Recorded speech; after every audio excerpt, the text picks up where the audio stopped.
En el océano podemos encontrar organismos en diversas formas y tamaños que viven cercanos a la costa, cercanos a las islas o en el medio del vasto océano. Por eso, biólogos y ecólogos han tratado de conocer cómo se mueven y se conectan los organismos en el océano, en este gran ecosistema que tiene mucho que no hemos comprendido o conocido todavía. ¿Puede un organismo microscópico viajar cientos de kilómetros en el mar? En este capítulo, el doctor David Belis Baeza, que es académico de la Facultad de Ciencias de la Universidad de Chile e investigador asociado del Centro Científico SMOI, nos contará sobre su investigación, que se centró en descubrir cómo se conectan y se comunican las poblaciones de organismos entre diferentes islas en nuestro océano.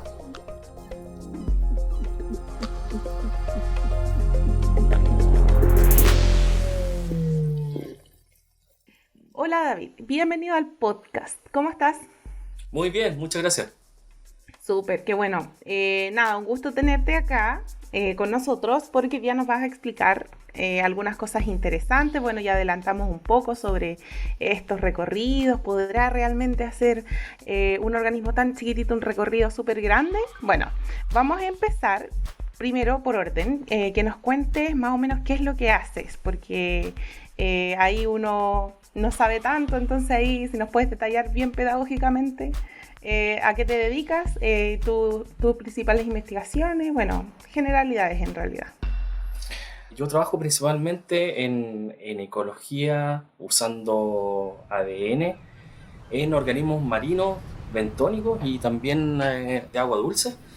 Y me interesa mucho estudiar eso porque nos ayuda a entender cómo se comunican o cómo se contactan las distintas poblaciones cuando los organismos adultos que conocemos son poco móviles y son sus larvitas, sus estados larvarios que son microscópicos, son los que viajan entre las distintas poblaciones. Entonces nosotros podemos tener una idea de cómo se comunican las distintas poblaciones, por ejemplo, a lo largo de la costa de Chile, o como han sido los proyectos últimos, es cómo se comunican o cómo se mueven estas larvas entre diferentes islas en el Pacífico. Una pequeña observación para no quedarme con la duda. Mencionaste organismos bentónicos, esa fue la palabra. Sí, organismos que se asocian al sustrato, al fondo marino, por ejemplo, Ya que están jaivas, bien por ejemplo, profundamente. caracoles, cosas como eso. Ya, perfecto, que lo encontramos en el fondo, así. Sí, en el fondo, sí. Ya, ok. ¿Y dónde trabajas? ¿Dónde has hecho estos estudios? Yo ¿En qué trabajo, zonas de Chile, digamos? En las islas, me imagino, ¿no? en realidad me interesan varias cosas, pero hemos estado trabajando en Rapa Nui con Sala y Gómez, estudiando cómo se conectan entre esas islas. Ya conocemos que están separadas como por 400 y tantos kilómetros. También estamos estudiando lo que pasa en la comunicación, cómo se mueven las larvas entre el archipiélago Juan Fernández e Islas Desventuradas, que están separados por más de 800 kilómetros. Y también lo que pasa en la costa continental chilena, en casi toda la costa, estudiando principalmente jaivas, que son recursos pesqueros artesanales. En varios sectores de Chile, entonces. Sí, hemos estado mostrando desde Arica hasta Aysén. Tenemos bastantes lugares, sí. Y en el caso de las islas, bueno, me llamó la atención que ya ahí establecimos que están bastante lejos una de otra, bueno, más de 400 kilómetros. Y bueno, no sé si tú de la nada te nació esta duda como de saber, oye, entre estos dos lugares podrán recorrer todo esto, ahí, ¿cómo llegamos a plantearnos esa pregunta? Si están tan lejos y son larvitas, digamos, lo que tú estudias por lo que entendí. Esta idea viene principalmente de un proyecto macro que comenzó por allá como en 2013, que fue el Núcleo Milenio de Ecología y Manejo Sustentable de Islas Oceánicas. Y eran bastantes preguntas que se tenían, era estudiar la ecología básica de estos sistemas, estudiar la interacción entre en la comunidad y también cómo se estaban comunicando, cómo se estaban contactando las diferentes islas, en este caso Rapa Nui con Sala y Gómez, considerando que se estaba construyendo un parque marino gigante en Sala y Gómez, y para poder entender cuánto iba a ser el efecto de este parque gigante en Sala y Gómez hacia las comunidades que están presentes en Rapa Nui. volviendo un poco al inicio, aquí lo que entonces, la duda que tú quisiste esclarecer con tus investigaciones es estudiar estos movimientos, o sea, estamos recorriendo, se están alejando de donde viven habitualmente, ¿cierto? Y ¿cómo estudian estos movimientos? ¿Qué tipo de movimientos estudian ahí? Si me puedes explicar un poquito en palabras sencillas, por favor, para que yo pueda entender cómo es que se entienden estos movimientos, porque son organismos súper chiquititos, ¿no? Si nosotros nos vamos a la idea principal, por ejemplo, organismos marinos grandes que conocemos, yo creo que mucha gente ha visto que se les pone radiocollares y nosotros podemos seguir sus trayectorias, podemos ver desde lugares donde nacen hasta donde van a ir donde se van a reproducir. Estos collares o transmisores nos van a entregar con satélite, nos van a entregar la posición, pero es muy difícil eso, ¿no? Imposible realizar con organismos que viven en el fondo marino y que no se mueven mucho, y son sus larvas que miden menos de 1 milímetro, son las que se mueven desde diferentes zonas. Entonces, para eso hemos utilizado una técnica que es analizando zonas del ADN. Nosotros tomamos muestras de ADN y a partir de datos, mucha información genética y análisis matemático, nos ayuda a entender cómo se estarían moviendo, pero desde el punto de vista probabilístico. O sea, en el fondo, las probabilidades que se vayan moviendo de una zona a otra. Y es conocido como métodos indirectos de estimación. Y con los peces, por ejemplo, con las tortugas que se le han puesto transmisores, uno puede seguir individualmente, pero en este caso nosotros no podemos seguir cada una de las larvitas. Entonces, nosotros tenemos que utilizar un poco de teoría de genética de poblaciones y un poco de cálculo numérico, y nos va a entregar probabilidades de que cuántas larvas se movieron del punto A hacia el punto B y del punto B hacia el punto A. Ya. Entonces tenemos una estimación de porcentaje de larvas que se están moviendo de una zona a otra. Súper. Ahí ustedes tenían un método específico que era como de ADN, ¿no? Nosotros trabajamos, hay varias técnicas para poder trabajar con ADN. Nosotros tomamos una muestra pequeñita de tejido de los organismos, limpiamos ADN y luego secuenciamos este ADN, y hay diferentes formas de poder calcular esto, pero últimamente estamos trabajando, analizando zonas puntuales de muchos lugares del genoma. Esa información a nosotros nos llega, nosotros transformamos en números y a partir de eso nosotros trabajamos con cálculos numéricos que nos dan una estimación más o menos precisa de lo que está pasando entre diferentes zonas. En algunas de estas especies estaban llegando lejos, o sea, estaban viajando todo esto, las larvitas, o eran más estáticas. No sé, y cuéntame un poco lo que resultó. Sí, mira, cuando estudiamos en Rapa Nui y Sala y Gómez, una cosa bien interesante fue entender de que hay bastante poco movimiento entre las islas. Los oceanógrafos a nosotros nos cuentan de que el movimiento de las aguas entre esas dos islas es bien lento, o sea, eso explica en parte que nosotros no veamos tanto movimiento de larvas entre las diferentes zonas. Hay que entender también que depende de la especie, es el tiempo que duran las larvas en el plancton, en la columna de agua.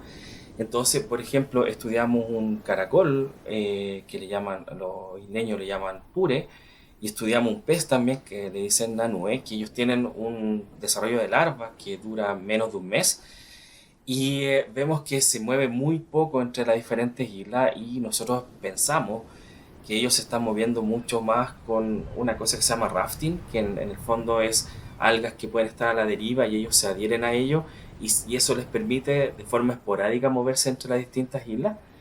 Una cosa interesante fue lo que detectamos con las langostas de Isla de Pascua, que tenemos, se mueven un poquito más desde Sala y Gómez hasta Rapa Nui, pero es bien poco. O sea, lo que nosotros estimamos en Rapa Nui, lo que llega desde Salas y Gómez es como un 2% de las nuevas langostas viene de Salas y Gómez, y el 98% viene de la misma isla.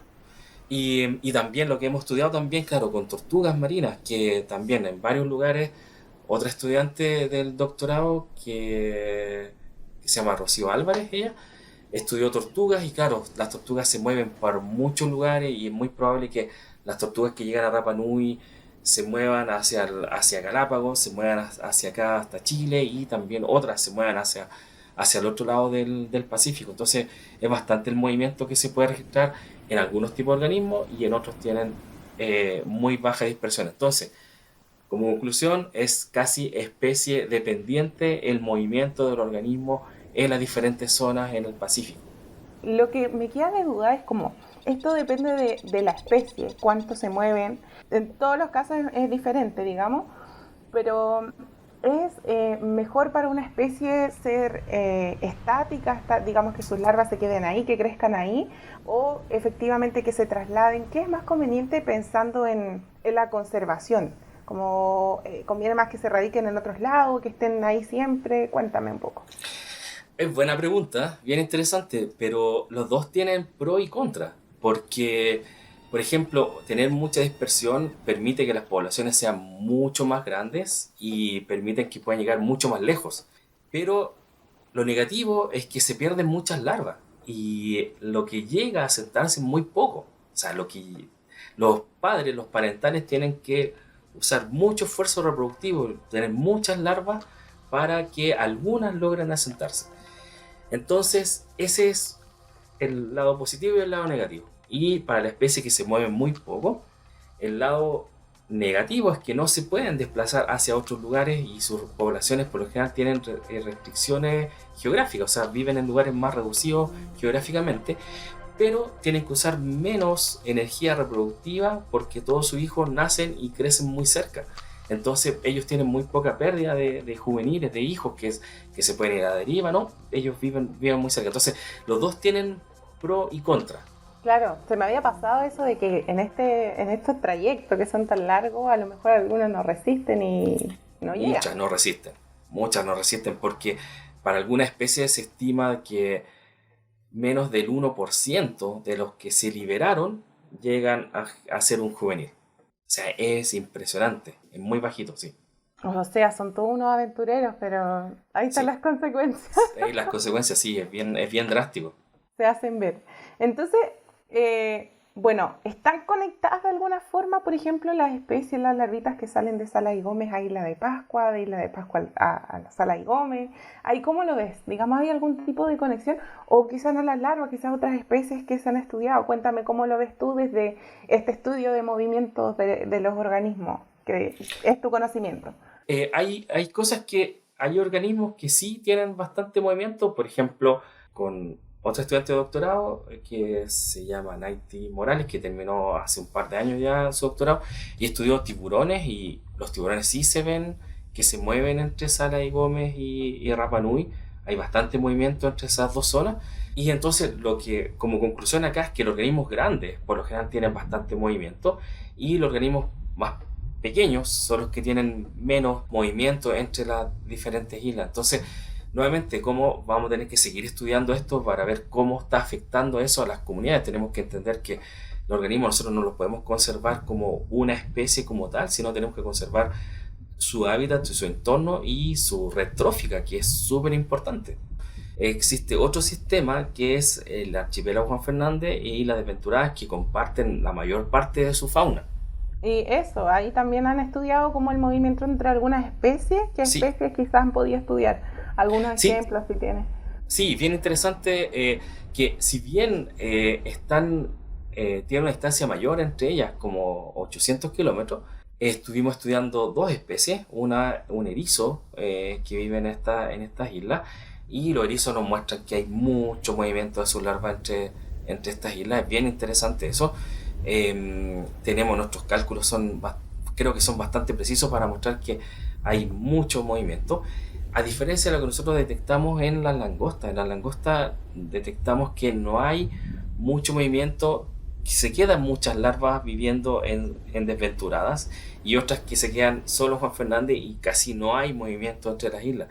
Eso es cosa que nosotros tenemos, nuevamente lo estamos repensando, vamos a seguir estudiando eso porque quizás hay otros conceptos ecológicos que tenemos que seguir profundizando ahí en este caso.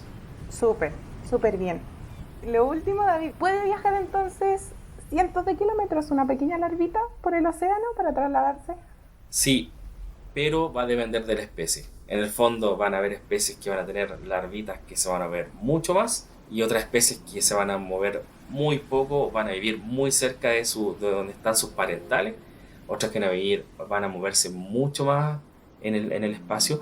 Y como nosotros tenemos varios amigos también que están trabajando cerca de la Antártica, y ellos también están descubriendo que organismos que posiblemente se deberían mover muy poco, sus cálculos genéticos están mostrando que hay mucho más movimiento, y eso también se puede explicar por el rafting o por el que viven asociados a algunas algas, que estas algas flotan y se están moviendo hacia otros lugares. Entonces, las mismas cosas que nosotros estamos viendo en la isla oceánica al medio del Pacífico, es muy probable que esté pasando en otras zonas del Pacífico también y cerca de la Antártica. Ya, ahora que tenemos entonces las preguntas súper resueltas, agradecerte, David, por explicarnos tan detalladamente todo lo que has hecho sobre tus investigaciones de los movimientos de este organismo, y adelantar que en los próximos capítulos vamos a estar con más expertos respondiendo todos los días una pregunta bien interesante como la que hicimos hoy día.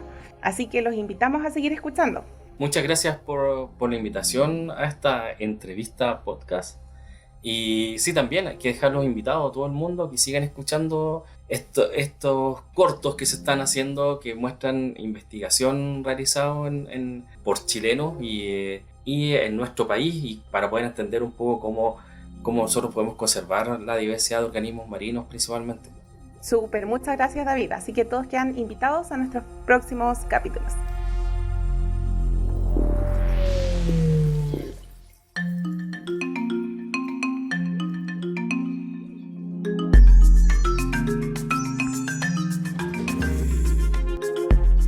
Sonidos Oceánicos, Relatos del Patrimonio Natural Insular es un proyecto financiado por el programa Ciencia Pública del Ministerio de Ciencia, Tecnología, Conocimiento e Innovación y ejecutado por el Centro Científico SMOI de la Universidad Católica del Norte.